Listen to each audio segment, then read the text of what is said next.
Hi, Lindy here. Welcome back to my channel. Today I want to talk about the 70s crocheted tank tops.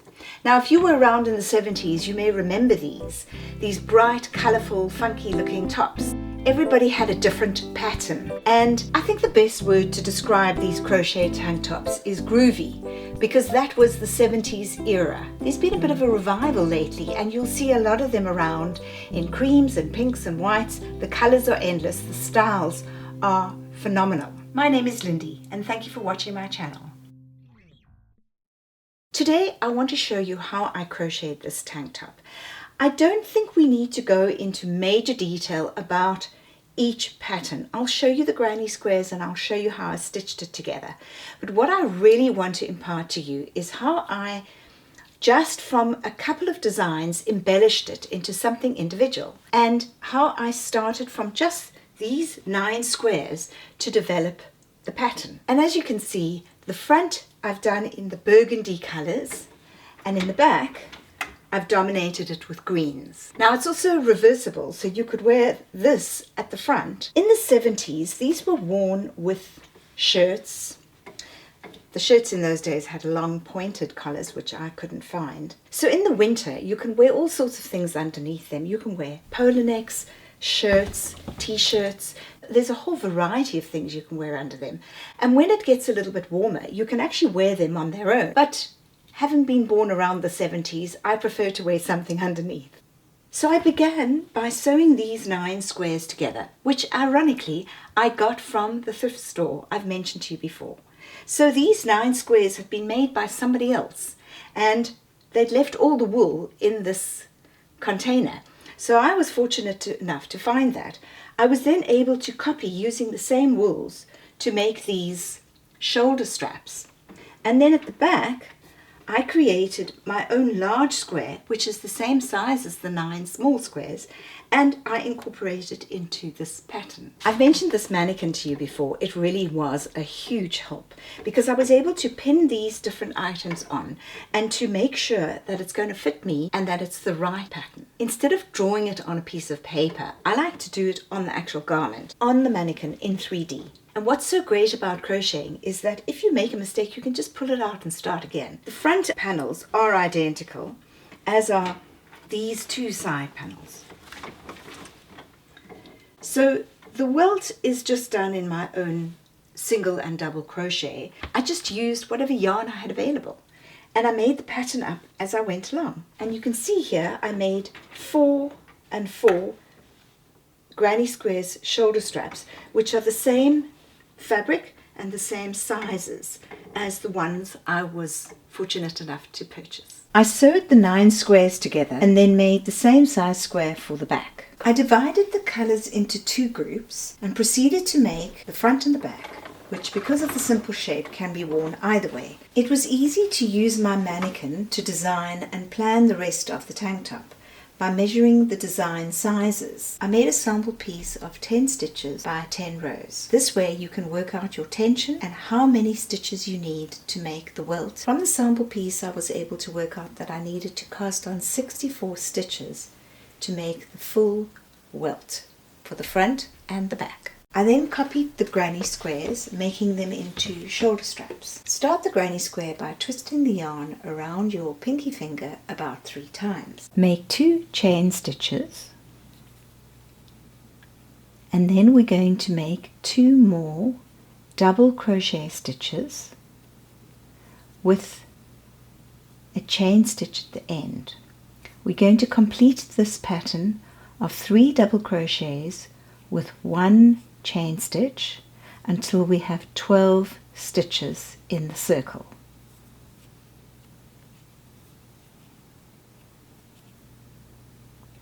And at the end we put it through the first stitch, pull through, slip stitch and cut off the thread.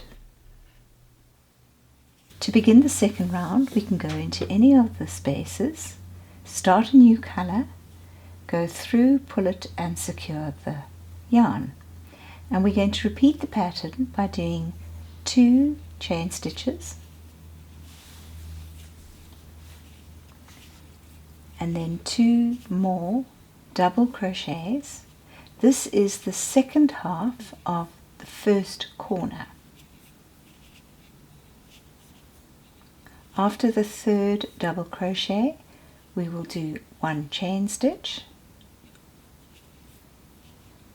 and we start the next corner. 3 double crochets,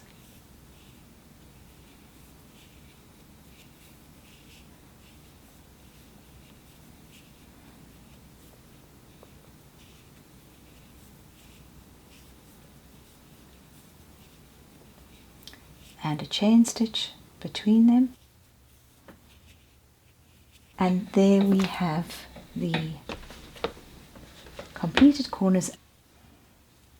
And now we're going to do 1 chain stitch, and we're going to complete that corner, the first part of the corner, with 3 more double crochets,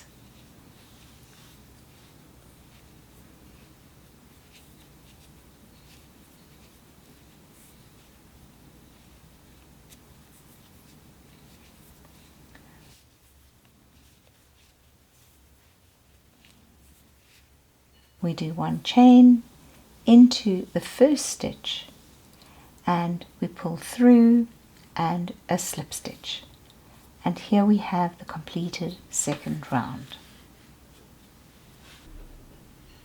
Let's begin the third round. We're going to choose a different color. I'm choosing green.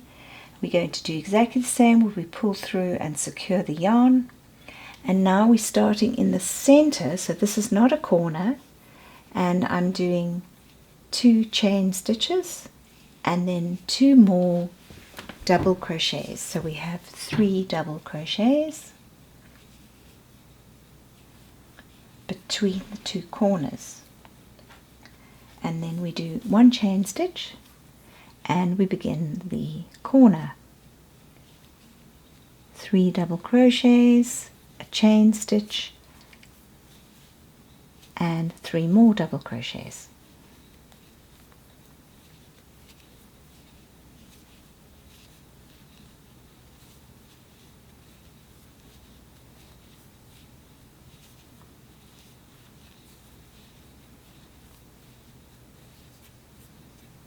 And there you can see your first corner.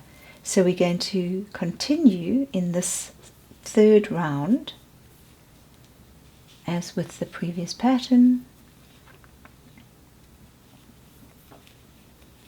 Triple double crochets,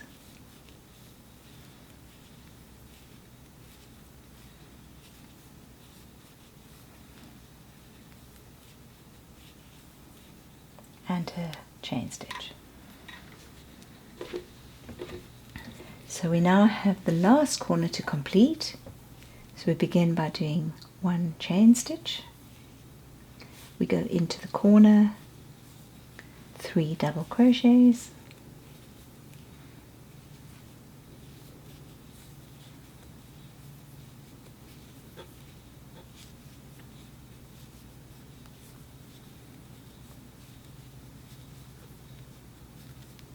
chain stitch, and then the second half of the corner, another 3 double crochets,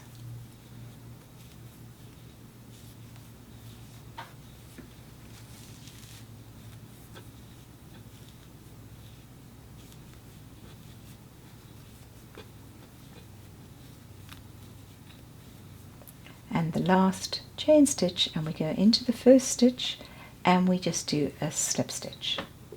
So there we have our corner completed, and we will do 8 of those granny squares. You can see they're there on the shoulders. The granny squares are pinned onto the mannequin, and what I do now is I will put the 2 granny squares right sides together, pin them together, and I'm going to sew them with a darning needle and the yarn that I'm using for the garment.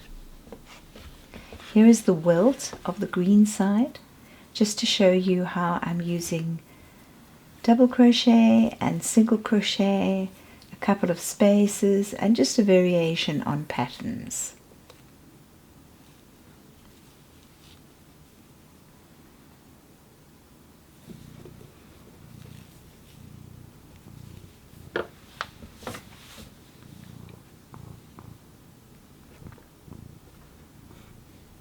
Here the granny squares have been sewn together in the shoulder strap, and I'm now completing the edging in a single crochet on the green side using the green. I've done it around 2 of the granny squares and the front neckline, and I will do the same on the burgundy side.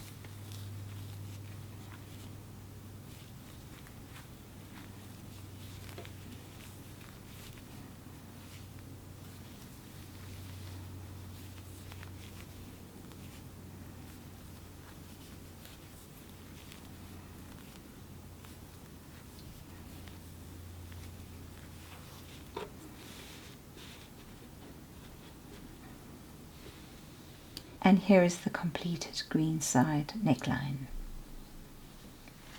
And this is now the burgundy side, where I'm doing the same single crochet on the shoulder straps and on the neckline.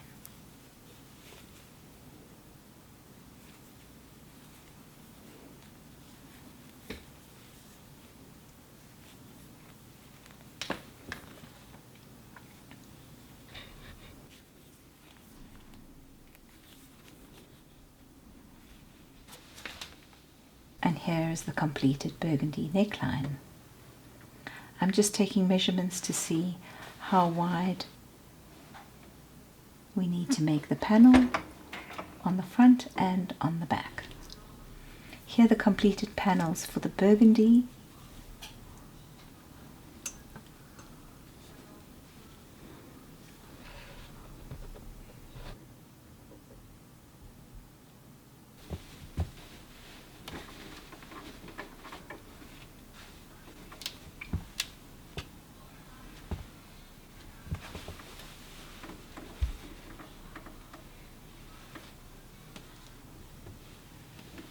mannequin is a great help because I can pin it on and check that it is the correct size before I sew it together.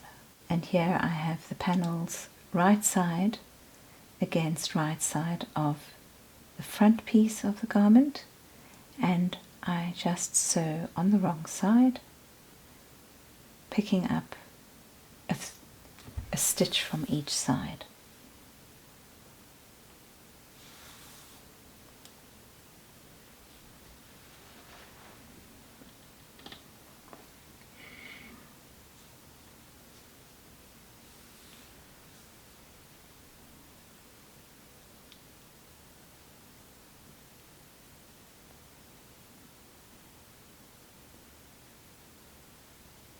So I'll sew all the way up to the shoulder strap,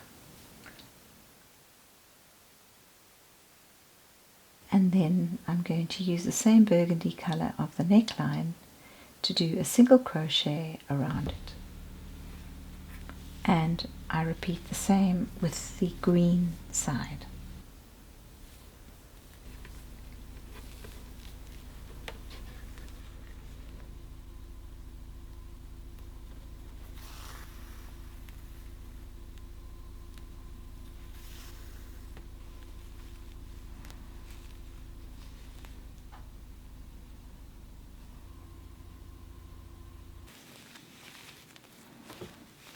And again completing the shoulder strap and under the arms, the single crochet in the yellow on the green side. Don't worry too much if it's not perfect or flat or there's a couple of irregular stitching, because that is the beauty of homemade garments.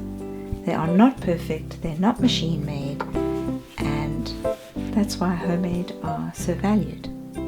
My name is Lindy, and thank you for watching my channel. If you enjoyed this video, please be sure to hit the subscribe button, and if you have any comments, I'd love to hear from you.